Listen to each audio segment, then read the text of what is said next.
Continuando então, gente, na página 74 do nosso livro, tem um quadrinho aí no final da página sobre algumas coisas que Deus fez, né, que Deus permitiu que acontecesse com Israel, para que eles pudessem se consertar.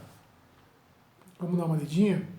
Vos deixei de dentes limpos, ou seja, sem comida, né, e com falta de pão.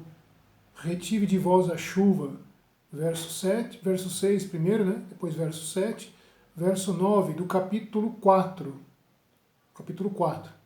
Feri-vos, enviei a peste, olha só que interessante, enviei a peste contra vós. Quem que envia a peste? É o inimigo que envia a peste?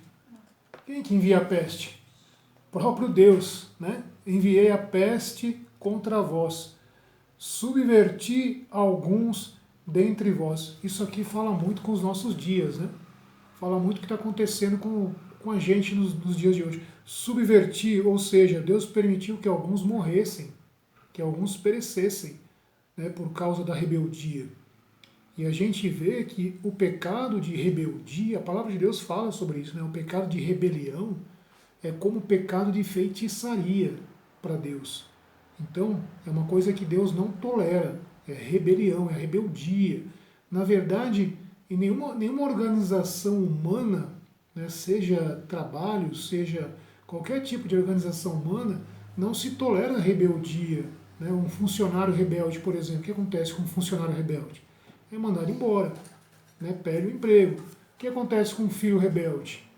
Ele fica de castigo, é punido, apanha se precisar. Né? Então a rebeldia é algo hediondo, né? É um pecado para Deus, é um pecado terrível. Quando você se rebela contra a ordenança de Deus. E a gente vê que Israel estava fazendo exatamente isso, porque conheciam as ordens de Deus, conheciam a lei de Deus, estavam quebrando todas elas. Estavam quebrando todos os mandamentos, a gente já viu isso na semana passada, eles estavam quebrando todos os mandamentos. A palavra diz não matarás, eles estavam matando.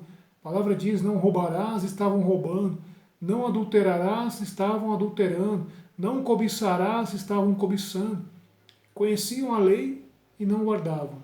Né? Então estavam em rebelião, estavam praticando um pecado terrível. E no finalzinho do livro, mas toda essa ação disciplinar teve efeito negativo. Contudo, não vos convertestes a mim, diz o Senhor. Olha só, Deus permitiu a peste e o povo não estava se convertendo. Foi até anunciado um jejum aí ontem, né, um jejum, supostamente foi anunciado um jejum aí pelo presidente, né, um jejum que na verdade ele não anunciou jejum nenhum. Na verdade ele falou, quem tem fé, né, qual foi a palavra que ele usou? Quem tem fé pode fazer um jejum. Né? Quer dizer, aí estavam comparando o que o presidente fez, estavam comparando lá com o rei de Nínive. Né? Quando Jonas foi pregar lá em Nínive, e aí o rei, quando ouviu a pregação de Jonas, o que o rei fez? O rei, ele mesmo decidiu, né, se humilhar diante de Deus, decidiu jejuar, decidiu se arrepender. Né? Depois que ele fez isso, aí ele conclamou toda a nação, toda a cidade, né, para também fazer isso. Mas isso partiu primeiro dele. Não é o que aconteceu com a gente aqui, não. Não partiu do presidente esse jejum. Pelo contrário, alguns líderes religiosos que estavam lá em Brasília sugeriram isso para ele. Isso não partiu dele. Né? Arrependimento, isso é uma coisa individual, uma coisa pessoal. Você se quebrar diante de Deus, você se arrepender, você se contristar, você se humilhar, isso é uma coisa pessoal, uma coisa individual, né, que nasce no seu coração, né, que Deus, né, faz brotar isso no seu coração. Dizer que o presidente convocou um jejum nacional é mentira, isso é mentira. Amém. Quem jejuou sinceramente, de todo o coração, amém, Deus recebeu. Mas aqueles que fizeram um jejum porque estão com medo de morrer por causa da doença, eu vou ser sincero, Deus não recebeu esse jejum não. Porque a vida da pessoa tem que ser um jejum. A sua vida tem que ser um jejum. Não é porque tem pessoas morrendo, vou perder meu emprego, vou perder meu salário, vou fazer um jejum para que Deus mude essa situação. Não, não é assim que funciona. A sua vida tem que ser um jejum diário, um jejum das coisas do mundo, um jejum para o pecado. Isso tem que ser diário. E Deus não se zomba. Deus conhece os corações. Deus sabe quem fez o jejum ontem de todo o coração, porque ama a Deus, porque quer servi-lo, ou porque está com medo da situação. Deus não recebe esse tipo de jejum, não. O jejum que Deus recebe é de um servo dele, que anda com Deus, que faz jejum porque quer se consagrar mais. O que a palavra de Deus diz lá em 2 Crônicas, capítulo 7, verso 14? Se o meu povo, que se chama pelo meu nome, se humilhar, começa pela humilhação, se humilhar e orar e se arrepender, né? Se arrepender, se converter dos seus maus caminhos, né? Se voltar. Tem muita gente que fez um jejum temporário, mas já voltou depois para suas práticas pecaminosas, né? Não teve uma mudança de vida, não teve uma conscientização. Você parar e procurar entender por que Deus está permitindo essa praga. Por que Deus está permitindo? Porque será que não é porque eu estou distante de Deus? Será que não é porque eu preciso me consertar mais? Será que não é porque eu preciso buscar mais a Deus? Não fazer um jejum temporário, mas a sua vida ser um jejum?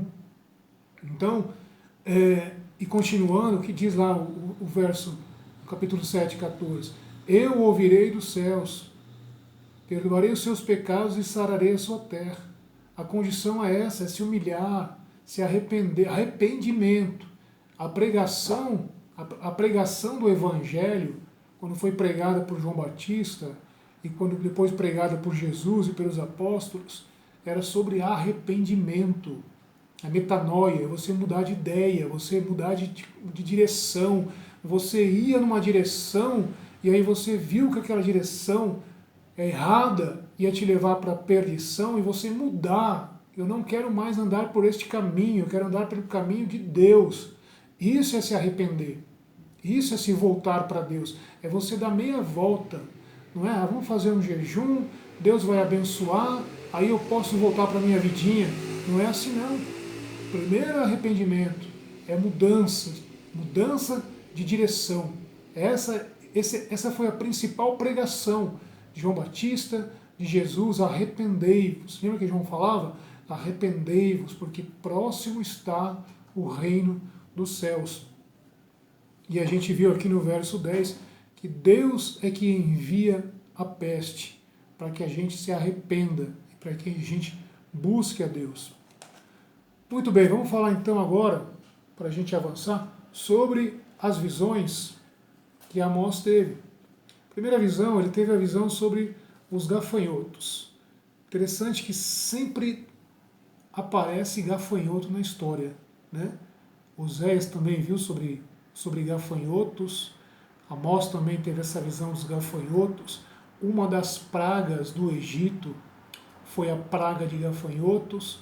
Me parece que tem muitas nações hoje que estão sofrendo com essa praga de gafanhotos também, né? Minha esposa até comentou sobre isso. Eu fui pesquisar e realmente alguns lugares estão sofrendo com praga de gafanhotos. Aí você pergunta, isso é por acaso? É por acaso isso? Não é por acaso. Deus está irado. A gente vê que Deus está irado, que Deus não está contente. A gente percebe que Deus não está contente. Então, se Deus não está contente, ai de nós se Deus não está contente. Porque a palavra de Deus diz, terrível coisa é cair nas mãos do Deus vivo. Então, nós não temos que ter medo do maligno. Não temos que ter medo do que ele pode fazer. Nós temos que ter medo do que Deus pode fazer. Né? Temos que ter medo do que Deus pode fazer. Então, nós temos que nos consertar, nos humilhar. E os gafanhotos aqui eram um tipo de praga terrível, terrível. Por quê?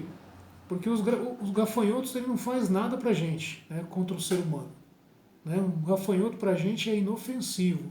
Mas para uma lavoura de grãos é terrível. Eles destroem a lavoura, eles destroem, né? Não dá tempo nem de brotar lá os grãos, de nem nascer lá os frutos. Os gafanhotos já destroem. E destruindo a nossa fonte de alimento, olha só que profundo, é espiritual. Né? O gafanhoto, na Bíblia, muitas vezes ele é comparado ao quê? Ao demônio. Né? Isso está lá em Apocalipse, em Malaquias, né? Fala sobre o gafanhoto devorador, o migrador, o cortador. Né? Então, quer dizer, o gafanhoto muitas vezes é comparado a um demônio. E qual que é a função do demônio? É devorar a semente que foi plantada no nosso coração, que é a palavra de Deus. Lembra lá da parábola do semeador? O semeador saiu a semear, uma parte caiu pelo caminho, vieram as aves dos céus e comeram. Outra parte caiu no meio dos espinhos e foram sufocadas. Outra parte caiu em solo ruim, né? Quer dizer, o inimigo vem e rouba. Aí Jesus explicando a parábola mais para frente, né, para os seus discípulos, para os seus apóstolos, explicando que o semeador é aquele que prega a palavra, é aquele que leva a palavra. Né? O coração é como se fosse a terra, que recebe a semente. Se a gente não recebe essa palavra com profundidade, o que acontece? O inimigo vem e devora o gafanhoto. Ele vem e devora a semente da palavra. A semente não germina, né? A semente não cresce no nosso coração, a gente não se arrepende dos nossos pecados e a gente não se converte. Então a função do gafanhoto é destruir a semente. A função do maligno é destruir a semente. E a semente sendo destruída, a gente não tem condições de se alimentar, porque a semente ela é que gera o alimento, né, que gera o fruto. A palavra de Deus é que gera a nossa vida. Quando eu conheço a palavra, né, quando eu passo a conhecer a palavra de Deus, esse conhecimento gera vida no meu coração. Gera vida, a vida espiritual, a vida que eu não tinha. A palavra de Deus ela gera vida no meu coração. Né? Vida com Deus. Vida com Deus. Se essa semente ela é roubada, ela é devorada pelo gafanhoto, eu não tenho vida, eu continuo morto nos meus pecados. Foi a primeira visão que Amós teve, né? Interessante que fala que estava para destruir toda a lavoura, né? Primeiro era colhida a parte do rei, né? Primeiro era colhida a parte do rei, era uma norma que tinha em Israel, né? A lei dizia isso, né? Eles escolheram um rei e Deus falou para eles, olha, vocês querem um rei, então ele vai se aproveitar de vocês também. O melhor do que vocês têm vai ser para ele, inclusive da lavoura. Então quando havia a colheita, né, no tempo de Israel, a primeira colheita era levada para a casa do rei. O que sobrava era do povo. E Deus estava ameaçando mandar uma praga de gafanhotos para destruir essa lavoura que ficaria com o povo. Aí Amós intercede, né, porque Deus ele mostra sempre para os seus profetas o que ele vai fazer. Sempre Deus mostra, sempre Deus revela o que ele vai fazer, para dar tempo do profeta interceder. Deus fez isso com Abraão, lembra lá no caso de Sodoma e Gomorra? Deus fez isso com Moisés, quando o povo sempre pecava, Deus revelava para o profeta ia, intercedia, e aí em algumas versões fala que Deus ele se arrepende, né? Que Deus se arrepende. A palavra não é que Deus se arrepende, arrependimento não é no sentido, poxa, eu fiz uma coisa errada, se eu pudesse voltar atrás, né? Isso é o arrependimento humano. Deus erra? Deus não erra. Deus não comete erros. Né? Deus ele acerta sempre. No caso, a palavra aqui, a explicação que a gente pode dar aqui é que Deus ele abriu mão de um propósito dele. Ele renunciou a algo, não vou fazer. Não é que Deus, poxa, está errado, não vou fazer isso. Né? Me arrependi. Isso é coisa do homem, do ser humano. Deus, ele abriu mão de fazer alguma coisa, né? Ele abriu mão de um propósito dele, por misericórdia, em favor do povo. Por quê? Porque Amós intercedeu, né? Amós falou, né? Mas Senhor, Jacó é pequeno, como que eles vão subsistir, como que eles vão sobreviver? E aí Deus, ele abre mão disso, né? Não vou fazer, eu abro mão, eu renuncio, não vou fazer isso, por causa da intercessão. E aí depois fala também sobre a visão do fogo consumindo o abismo, né? Amós tem uma visão, vê o fogo consumindo o abismo. O abismo para o judeu era o quê? Era o fundo do mar, era o oceano profundo ali. Então, se o fogo estava vindo do meio do oceano, do profundo do abismo, isso quer dizer o quê? Que vai haver uma seca terrível, né? Que a água ia evaporar, que a água ia desaparecer, né? E o povo ia morrer de sede. Amós viu que isso era terrível também, que o povo não ia suportar, e ele também intercede. Ele fala, mas Senhor, Jacó é pequeno, como vai subsistir? E aí o Senhor fala, também não farei. Quer dizer, não que Deus se arrependeu, ele abriu mão de um propósito dele, renunciou um propósito dele por causa da intercessão do profeta. Para vocês verem como a nossa intercessão ela é importante.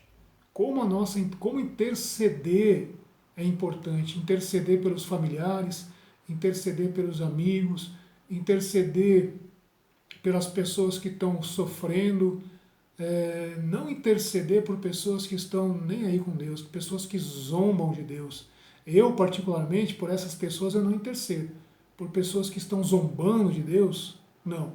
Eu intercedo por pessoas que estão ali sofrendo, geralmente uma pessoa que conhece a palavra de Deus, mas por algum motivo ela se desviou, né? Um drogado que tem conhecimento da palavra, mas está ali preso nas drogas, não consegue se livrar. Não estou justificando o pecado dele, porque pecado não se justifica, pecado é pecado, né?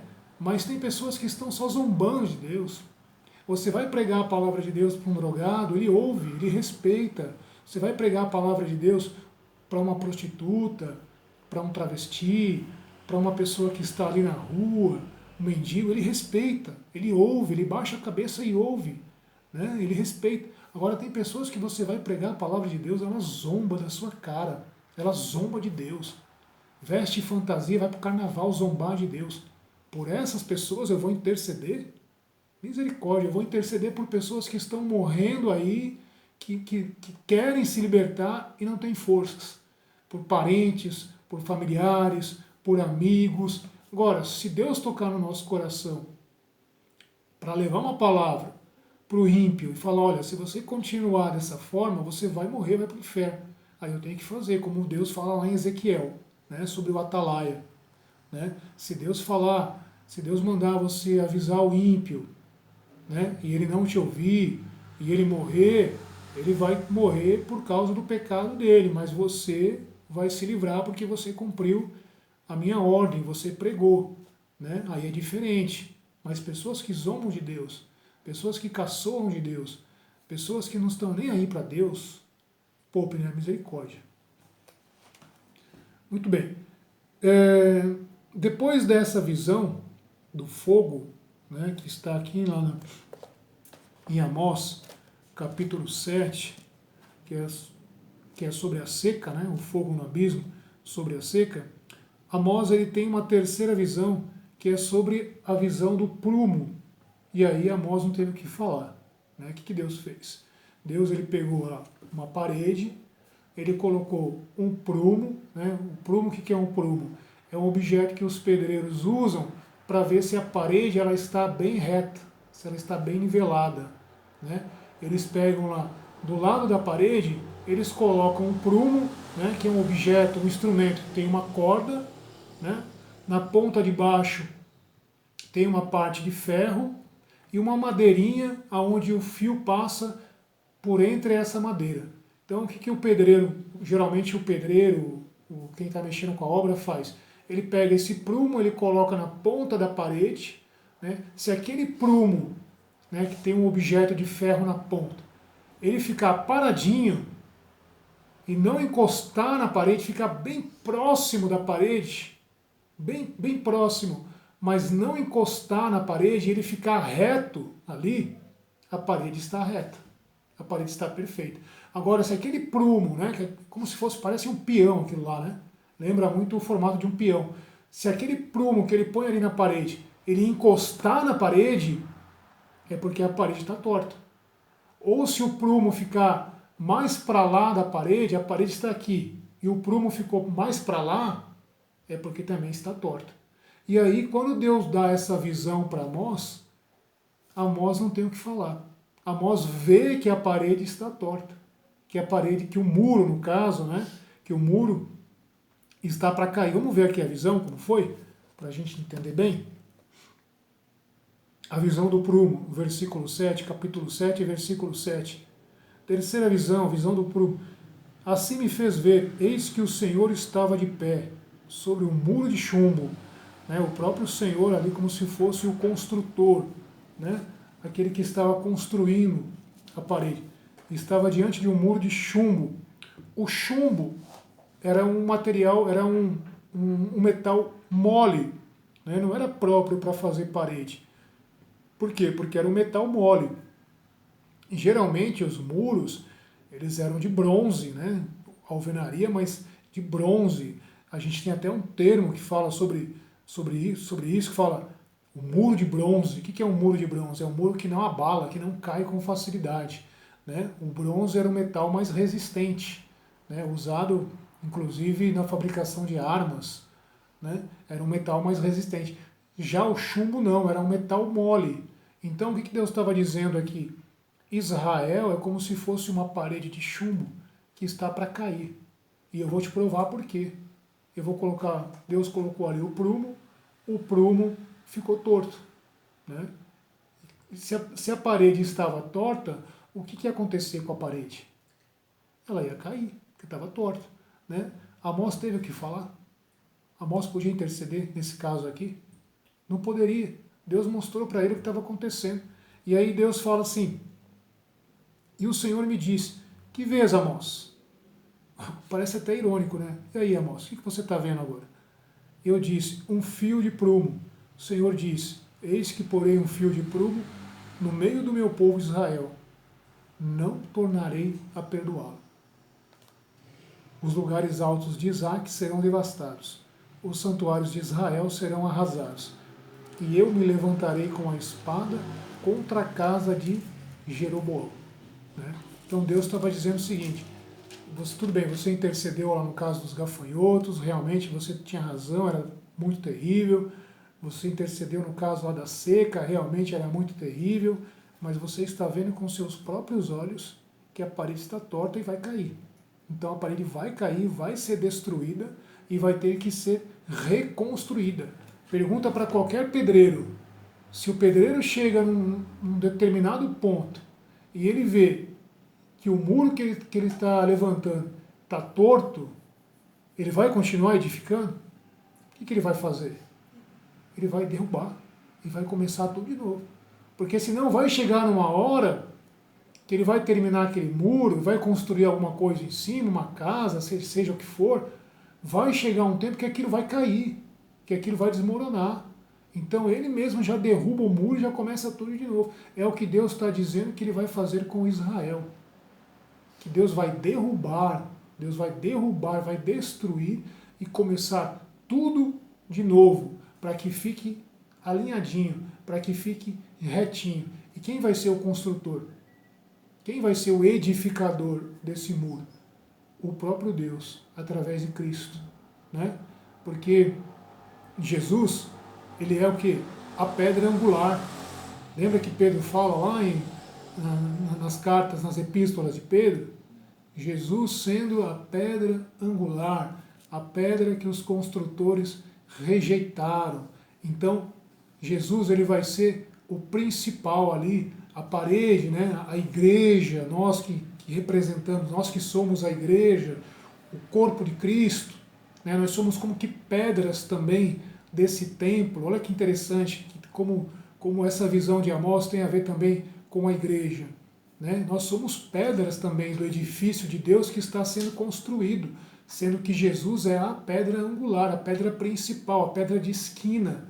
Né? O que é a pedra angular? É aquela pedra que forma um ângulo, né? Um ângulo, e é a única pedra que encaixa, todas as outras pedras ficam dependentes dela, ficam encaixadas nela. Ela é como se fosse um suporte. Se você perguntar para um pedreiro, para um engenheiro, para um arquiteto, dá para edificar uma construção sem uma pedra angular? Ele vai falar que não. Porque se você tira a pedra angular, o que acontece? Cai tudo, desmorona tudo. Imagina uma porta com duas hastes retas, né? Com duas hastes retas, verticais, e aí em cima eu quero fazer algo assim arredondado. Eu preciso de uma pedra angular, que segure tanto as hastes como a parte de cima. E essas pedras angulares ficavam nas laterais. Se eu tiro essas duas pedras angulares, tanto a haste vertical cai, como aquilo que está em cima também cai. Por isso que Pedro fala que Jesus ele é a pedra principal, que os construtores rejeitaram. Está lá no Salmo 118. Né? Inclusive, provavelmente foi esse Salmo 118 que Jesus cantou com os seus discípulos na última ceia. Porque quando eles estavam ceando ali, a Bíblia diz, né, na última Páscoa, antes de Jesus ser crucificado, quando eles estavam ceando ali, eles cantaram alguns salmos. Né? Provavelmente eles cantaram o Salmo 118, porque o Salmo 118 fala, a pedra que os construtores rejeitaram. Amém? Bom, depois que Amós teve essas 3 visões, o Amázias, né, que era o sacerdote lá, ele interrompeu a visão. Ele interrompeu as visões de Amós, falou, chega de visão, você já teve muita visão, deu uma interrompida nas visões, e ele fala para Amós o seguinte, Amós, para de profetizar aqui, vai profetizar lá para a sua terra, chega de profetizar, ninguém quer mais saber das suas profecias. Amázias era o sacerdote responsável pelo templo de Israel, lá em Betel. Né? Se é o templo que está em Betel, não é o templo de Jerusalém, né? É aquele templo idólatra, né, que fica lá no Reino do Norte, provavelmente em Betel. Né? Amázias era o sacerdote, inclusive era um sacerdote ilegítimo. Né? Por quê? Porque sacerdote tinha que ser da tribo de Levi. Né? Provavelmente esse Amázias aqui, ele não era da tribo de Levi. Né? Foi colocado como sacerdote pelo rei Jeroboão, isso lá no tempo do Jeroboão I, quando ele mesmo colocava quem ele queria como sacerdote. Né? Quem ele queria podia ser sacerdote, não precisava nem ser da tribo de Levi. Então provavelmente esse Amázias, que nem era da tribo de Levi, era sacerdote lá em Betel, né? Proibiu o profeta de profetizar, e aí o profeta Amós ele faz aquele célebre discurso, né, dizendo, eu não sou profeta, nem filho de profeta, pelo contrário, né, eu sou o quê? Sou boiadeiro, vamos vaqueiro, né, vamos ver o que está escrito aqui, o versículo 14 do capítulo 7, Amós respondeu e diz a Amázias, não sou profeta, nem filho de profeta, eu sou vaqueiro e cultivador de sicômoros. Né? O que é o sicômoro? O sicômoro é um fruto, e é muito interessante, vou dar uma pausa nesse vídeo para falar sobre sicômoro e sobre vaqueiro, porque tem um significado bem espiritual e bem profundo nisso. Só um minutinho que eu já volto.